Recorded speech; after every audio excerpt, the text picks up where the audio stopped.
Tout de suite, la revue d'actualité.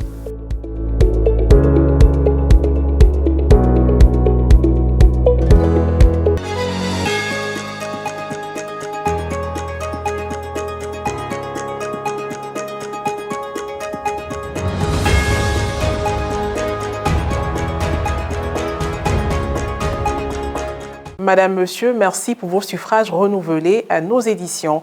Au sommaire de ce nouveau bulletin d'information, les assises nationales de la catéchèse ont été lancées le dimanche 17 mai dernier sur la paroisse Notre-Dame de l'Annonciation d'Oribat, dans l'archidiocèse d'Abidjan. Les organisateurs sont venus de tous les diocèses pour promouvoir l'événement, mais surtout prier pour tous les futurs participants. Hors de nos frontières, ce mercredi 20 mai, le pape Léon XIV a entamé une nouvelle série de catéchèses sur le premier document promulgué par le Vatican II, dénommé la Constitution sur la Sainte Liturgie. L'audience générale s'est déroulée comme d'habitude à la place Saint-Pierre de Rome. Nous débutons notre développement essentiellement marqué par des informations religieuses. La pastorale de l'engendrement au cœur de la réforme catéchuménale dans l'Église Famille de Dieu en Côte d'Ivoire est le thème qui conduira les prochaines assises de la catéchèse qui se tiendront au mois de mai 2027. En attendant ce grand rendez-vous, le lancement officiel a eu lieu le dimanche 17 mai dernier à la paroisse Notre-Dame de l'Annonciation d'Oribat dans l'archidiocèse d'Abidjan. Le point avec Serge Lébé et Guy Roche-Yao. Les acteurs nationaux et diocésains de la catéchèse en Côte d'Ivoire ont officiellement lancé les assises nationales de la catéchèse le dimanche 17 mai dernier à la paroisse Notre-Dame de l'Annonciation de Oribat dans l'archidiocèse d'Abidjan. L'événement a eu lieu au cours d'une messe présidée par le père Yves Tano, secrétaire exécutif national de la catéchèse. Dans son homélie, il a expliqué la vie éternelle selon Jésus avant d'appeler à la persévérance. Chers frères et sœurs, chers collaborateurs, chers amis, ça ne va pas être facile. On s'est déjà dit ça. Ça ne va pas être facile, mais nous croyons que Dieu est avec nous. Nous croyons que c'est une bonne œuvre que nous sommes en train de réaliser. Alors, quelles que soient les difficultés, quel que soit ce qui va se passer, rappelons-nous toujours que Dieu est avec nous et c'est son projet, c'est lui qui conduit le projet. Après quelques allocutions, la sœur Sylvia Hypothé, dans son rôle de présidente du comité d'organisation, a présenté ses laïcs, religieuses et clercs qui l'accompagneront dans sa tâche. Les assises nationales de la catéchèse seront menées autour du thème suivant: la pastorale de l'engendrement au cœur de la réforme catéchuménale dans l'Église Famille de Dieu en Côte d'Ivoire. Le secrétaire exécutif national de la catéchèse revient sur les défis qui justifient la tenue de ces assises. Les évêques ont noté qu'il y a beaucoup de défis que la catéchèse doit relever. Le manque de formation de nos catéchumènes, cette difficulté que les catéchumènes ont à rendre raison de leur foi, les néophytes qui disparaissent après leur baptême.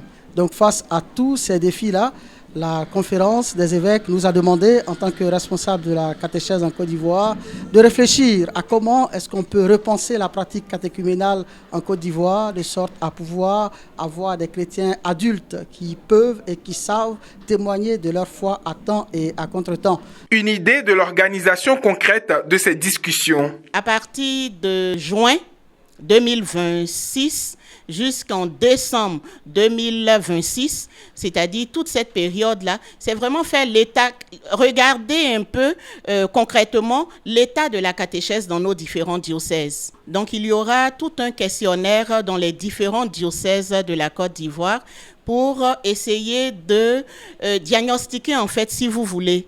Et donc, on a appelé ça diagnostic participatif, qui sera adressé à tous les diocèses pour déjà faire l'état des lieux de la catéchèse dans chaque diocèse. Le curé, Père Cyril Belly, exprime sa joie de voir sa paroisse choisie pour abriter un événement d'une telle envergure. C'est pour nous un honneur, un plaisir, une grande joie d'accueillir sur notre modeste paroisse, une paroisse si jeune qui n'a que 3 ans d'existence, la messe d'ouverture des assises nationales de la catéchèse.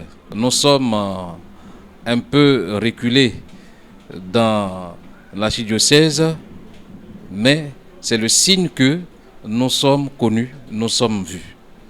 Au nom de la communauté paroissiale, je tiens à lui dire merci. Les discussions relatives à la réforme de la catéchèse nationale se tiendront au mois de mai 2027 dans le diocèse de Yamoussoukro. La journée d'ouverture s'est achevée par un échange sur l'organisation pratique de ces assises. Direction le diocèse de Yopougon, 130 catéchumènes du vicariat forain de Toupa ont reçu le sacrement de confirmation le dimanche 17 mai dernier à la paroisse Saint-Jacques-le-Majeur de Tiagba.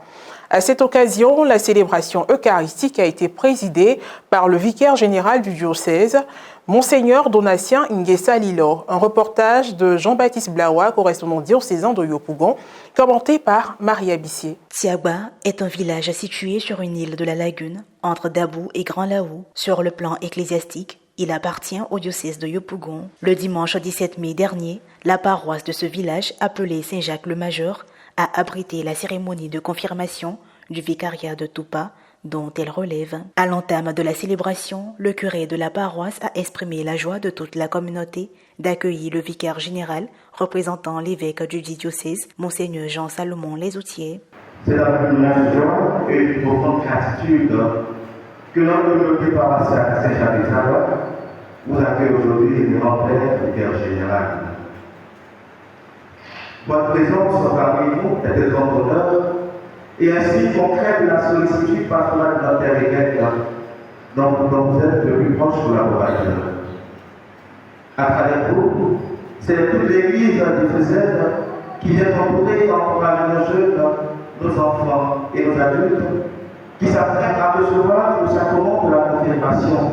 Au cours de cette messe présidée par le vicaire général, Monseigneur Donatien Nguessa Lilo, l'homélie s'est déroulée sous forme d'échange avec les candidats au sacrement de confirmation afin d'en évaluer leur compréhension. Un sacrement est un signe sensible institué par notre Seigneur Jésus-Christ pour produire la grâce dans notre âme et la rendre sainte. Merci beaucoup. La confirmation est un sacrement qui nous fait recevoir le don de l'Esprit Saint pour être des témoins du Christ. À la suite de la profession de foi, par sa mort, il a détruit notre mort. Par sa résurrection, il a fait triompher la vie. Croyez-nous en Jésus, le Fils du Père. Les candidats ont reçu le sacrement de confirmation. Par le baptême, tu as fait renaître tes enfants à la vie nouvelle de l'Esprit. Et tu leur as donné l'assurance de ton pardon. Que ton esprit repose sur eux comme il a reposé sur Jésus ton Fils. Il leur apporte la plénitude de ses dons. Un esprit de sagesse et d'intelligence.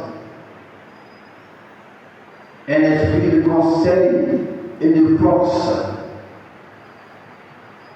Un esprit de connaissance, d'affection filiale et de louange par le Seigneur Jésus qui est vivant et qui règne pour les siècles des siècles.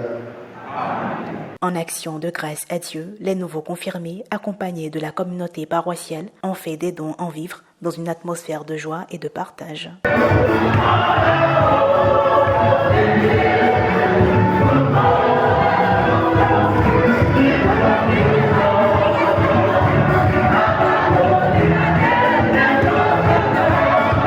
Au moment de la communion, les confirmés ont reçu les deux espèces, c'est-à-dire l'hostie et le vin de messe, marquant pleinement leur participation au mystère eucharistique. C'est l'occasion pour nous de rendre grâce à Dieu, n'est-ce pas, qui, à travers la confirmation, a manifesté son amour pour son Église, a manifesté la présence permanente dans son Église, parce qu'il a suscité de nouveaux témoins, des nouveaux messagers pour la bonne nouvelle du salut. Et nous lui disons merci.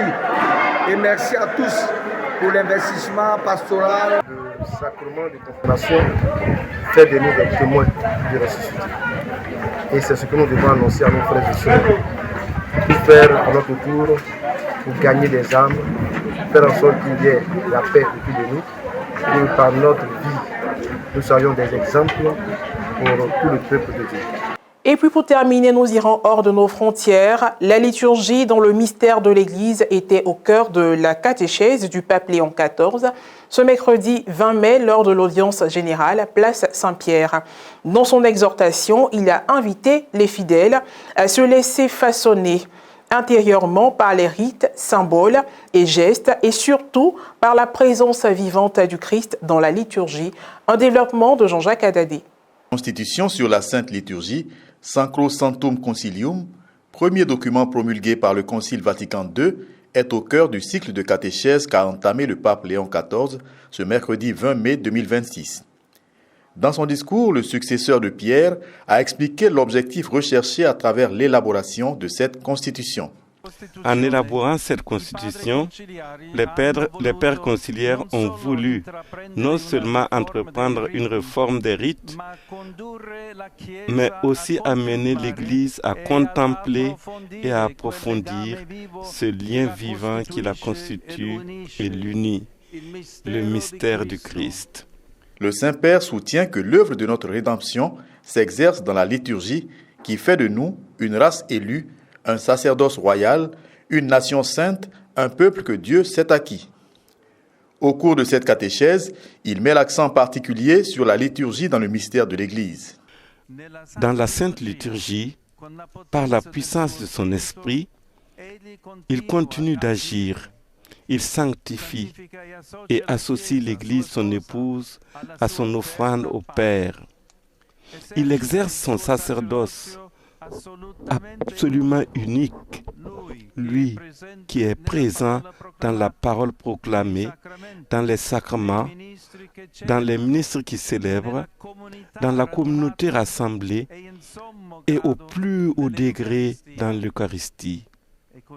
Au service du mystère du Christ, la liturgie soutient les fidèles en les immergeant sans cesse dans la Pâque du Seigneur. Cette édition d'information s'achève maintenant. Merci pour votre aimable attention. Que Dieu veille sur nous. À très bientôt.